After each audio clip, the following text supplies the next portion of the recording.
তো বন্ধুরা আমার, খালিদ বিন ওয়ালিদ রাদিয়াল্লাহু তাআলা ঘোড়ারে গোসল করাইতেছে। খালিদ বিন ওয়ালিদের মাথার হেলমেটটা 16 কেজি ওজন। কয় কেজি? 16 কেজি। ডান হাতের তলোয়ার 8 কেজি, বাম হাতের তলোয়ার 8 কেজি। মোট কত হইল?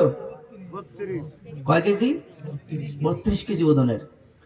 এক নম্বরে হলো মাথার হেলমেটটা হলো 16 কেজি ওজন, ডান হাতের তলোয়ারটা 8 কেজি ওজন, বাম হাতের তলোয়ারটা হলো আরো 8 কেজি ওজন। কত হইলো মোট? 32 কেজি ওজন। আপনারা যারা মদিনায় যান, আমি গেছি মদিনায়, যারা যাইবেন গিয়ে দেখবেন একটা রাস্তা লেখা আছে হাজা তরিকাতুন হযরত খালিদ বিন ওয়ালিদ রাদিয়াল্লাহু তাআলা। সুবহানাল্লাহ বলেন। এই খালিদ বিন ওয়ালিদের মাজারে এখনো পর্যন্ত ওইগুলা আছে।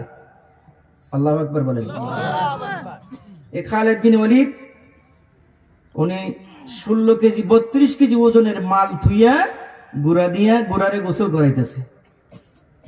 আর 3 লক্ষ সেনাবাহিনীর প্রধান উনি বলছেন যে, হে বাদশা, মুসলমানের মধ্যে একটা লোক আছে, এই লোক যদি সল্লি বল্লি দিয়ে যদি খালি আমরা কাছে আনতে পারি আর হেরে আটকায় যদি মার পারি, তাহলে তার লোকের যুদ্ধ লাগতো না। যুদ্ধ শেষ। কি বুদ্ধি করছে যে খালিদ বিন ওয়ালিদ নামে একটা লোক আছে সাহাবীদের মধ্যে, যদি হেরে খালি আনন্দ যায়, হেরে